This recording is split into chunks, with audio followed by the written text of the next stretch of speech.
What's going on, Colts Nation? I appreciate you joining me for another video where in this one we're going to talk about the quarterback battle. Now, I did already record about a 20-minute video. Accidentally deleted it when I was deleting some other stuff. Can't get it back at the moment. So we're redoing this, getting this to you guys as soon as I possibly can. And as you can see, we are back home. We are back in the normal environment and back to normal programming. Going to have daily content as we continue to go forward. So if you enjoy the content, make sure to hit the like button. Make sure you subscribe with notifications on. We are going to be live during the game at 1 p.m. tomorrow. So come stop by for that. But as we get into the quarterback competition, right? Went to 3 practices. I skipped Monday practice so I could spend some more time with family and do that whole thing, while I was visiting. So I ended up going to 3 practices: Saturday, Sunday, and Thursday. Thursday obviously being the joint practice. Saturday was a red zone day. It was a 1-hour practice. Not a whole lot that went on, but kind of a theme throughout the week was the offense struggling in the red zone. We're going to have to figure that out in terms of passing. Obviously, I think the run game going to be fine in the red zone with Anthony, with Jonathan Taylor, DJ Giddens. I think we'll be fine there, but the passing from both quarterbacks, from the offense in general, has to be better in the red zone. And Saturday was just a bit sloppy from an offensive standpoint. Thursday also a bit sloppy from an offensive standpoint in terms of the protection, the offensive line not doing their thing on first or second team, really making it hard to evaluate the quarterbacks altogether.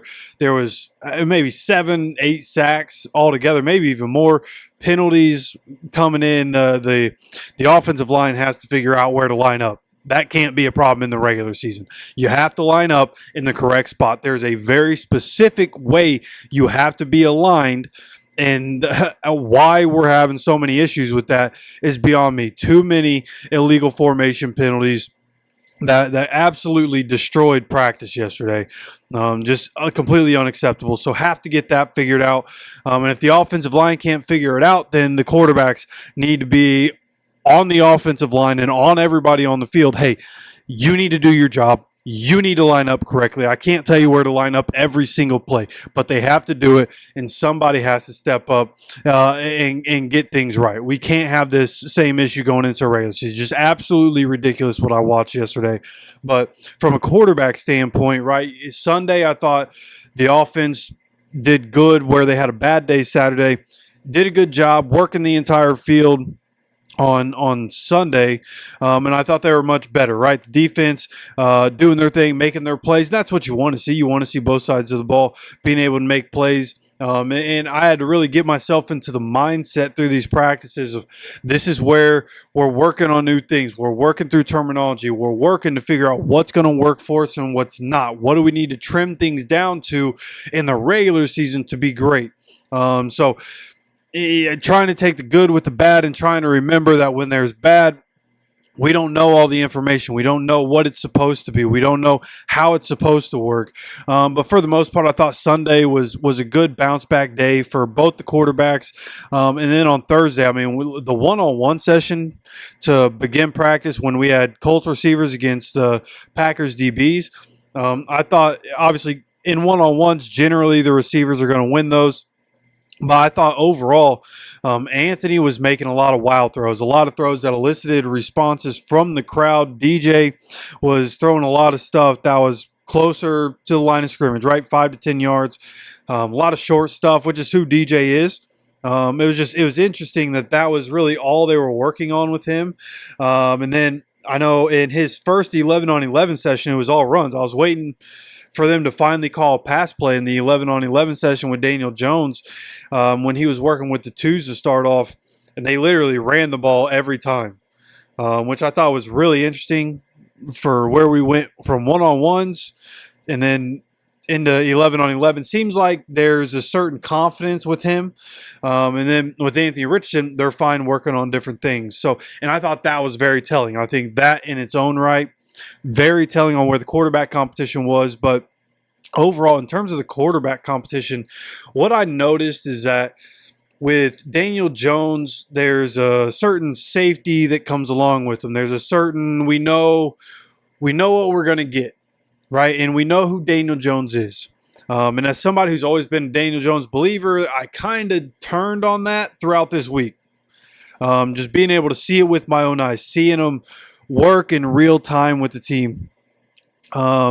It's I see why Giants fans were so out on Daniel Jones over time, and why so many people were up in arms about the deal that he ended up getting after going to the playoffs one time, and overall, like if you're somebody that wants Daniel Jones, like my opinion is that he's somebody that's going to keep us between 7 and 9 wins, and we're going to be middle of the pack. And right, like all the people that are like, oh, AR's not the guy, we need to draft a quarterback. Well, Daniel Jones isn't going to get us in a spot where we're drafting a quarterback that you want.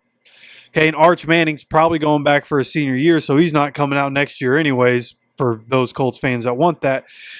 So coming out this year, really, I thought Anthony, when it comes down to it, Anthony has gotten better. Just seeing it with my own eyes, there were some misses for sure. I'm not going to sit here and lie to you, oh, everything was great, because it wasn't.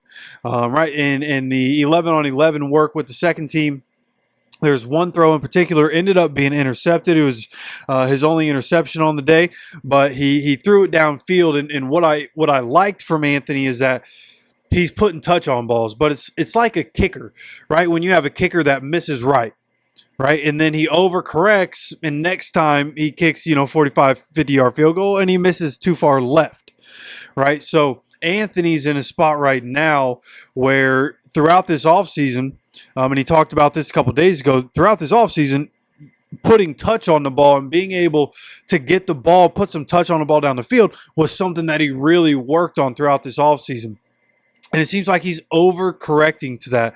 There were a couple spots where, whether it was in the red zone or whether it was on the pass yesterday, they got intercepted. He's putting touch on balls. There was even one in the one-on-ones, putting touch on balls when you need to get it out there and get it in there. So I think situationally, he's still working to figure that out. He's kind of overcorrecting on the touch thing, but it's nice to see him working on it. And he hit a lot of good passes throughout this week with some touch balls. And again, the one-on-ones was incredible to watch.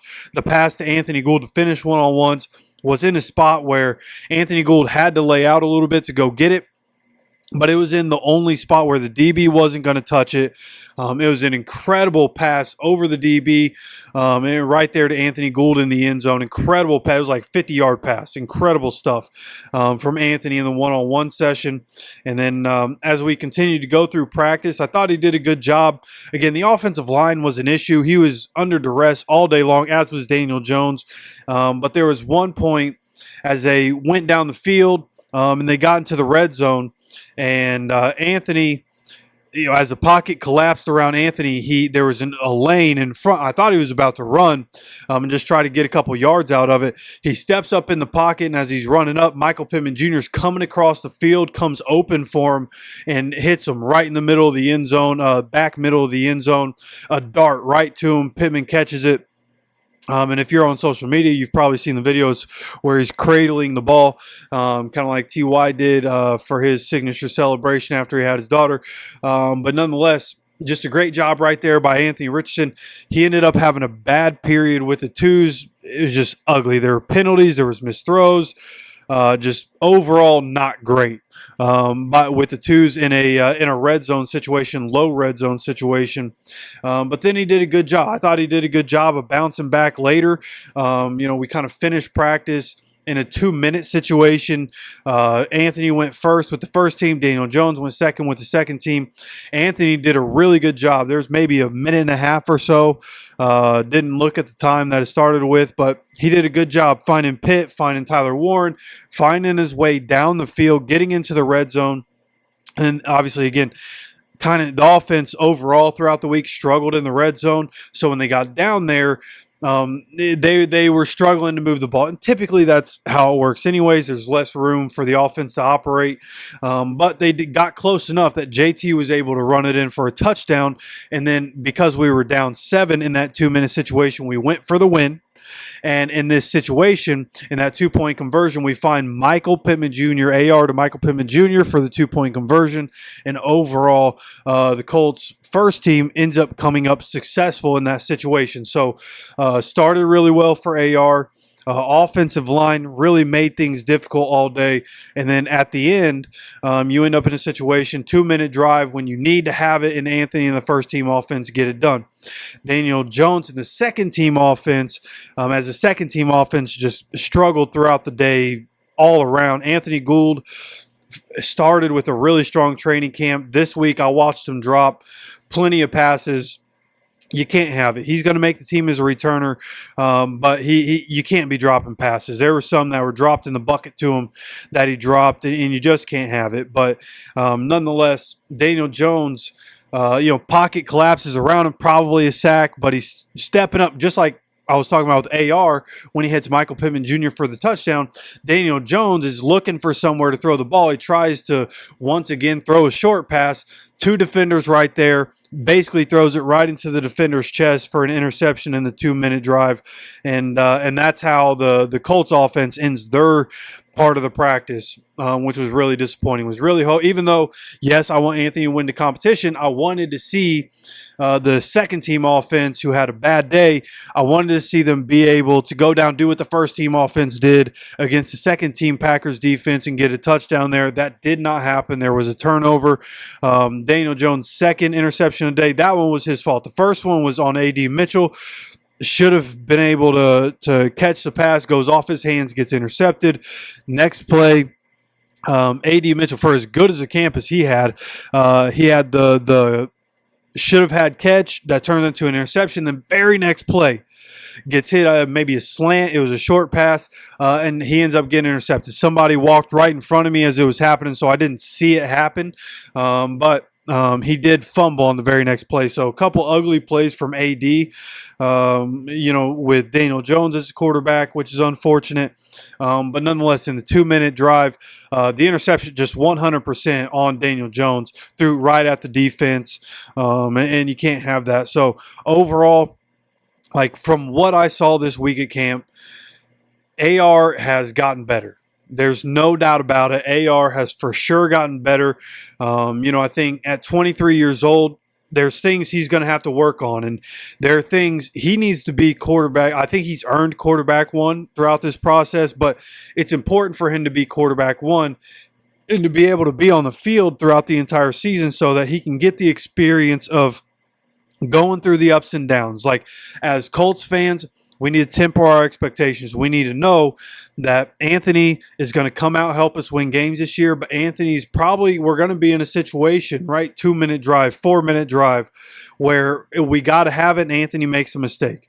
It's probably going to happen, right? So there's going to be frustrations that come along with Anthony being the quarterback. But again, as the third youngest starter in the NFL, if we want him to be the franchise quarterback, we need him to go through the ups and downs, and we need him to go through the successes and the failures. And it's in the failures where we learn and grow the most. And those are the places where we need to get to so that we can go into another healthy offseason with Anthony, where he can put in the work, understand what he needs to work on going into 2026, and then come out even better, right? That's how we get to our franchise quarterback, right? I thought Ed Dodds did a good job kind of explaining to the media that, hey, we knew this was a long-term project when we drafted Anthony. He talked about Anthony goes to college, COVID year. A lot of things are virtual, right? And that was the first class of college guys that really had to go through that. He did it as a freshman, right, at 18 years old. So just overall, the development for Anthony has been different. It's been a little wonky, but as long as he's able to stay healthy for the most part and he can stay on the field, I think we're in a spot now where both as a player and as a man, we've talked so much on this channel, the development as a man in your early 20s. I think the leadership will come with it. I think Quentin Nelson does a really good job of talking with Anthony and Anthony talking with Q. And I think that relationship is going to be important for, when Q's not here anymore and Anthony is. So I think the leadership is going to come, and I think we're starting to see it. I think Anthony throughout the week did a really good job. Anybody that had a good play, even Danny Dimes or Riley Leonard. Like, he does a good job congratulating them as they come over, and does a good job of talking with different guys as practice is going on about, hey, this is what needs to happen, or this, like those side conversations that people don't really report on, but I saw it with my own eyes. So I think overall, our quarterback one is set. I think Anthony's going to win that competition. We'll see what happens in the Packers game, and that's obviously going to have some impact. But Shane kind of said throughout this week in the media that, hey, the joint practice with the Packers is going to have a lot of weight on what happens with this quarterback competition. I think Anthony did a good job of winning that quarterback competition. Whatever you've heard from all the other reporters, it was a sloppy day for the offense. If you separate the quarterbacks from what we saw with all the penalties and the sacks and all that, the work that they were able to get in, Anthony was the better of the two throughout the week. That's just my opinion. I feel like I'm a pretty good judge of quarterbacks and wide receivers. Just not to toot my own horn, but I'm generally pretty good at this thing. Obviously kind of wrong about Daniel Jones, getting my eyes on him, but I got my eyes on AR, and I felt like he won this competition this week. So you guys let me know what you think about the quarterback competition. Everything you've heard, what you heard here, you let me know your thoughts on the competition down in the comment section. I love hearing from you guys. And of course, make sure if you enjoy the content to hit that like button, and make sure you're subscribed with notifications on so you continue to get notified anytime we drop any content on this channel. Of course, appreciate you stopping by for another video. And as always, take care of yourself, take care of each other, and go Colts.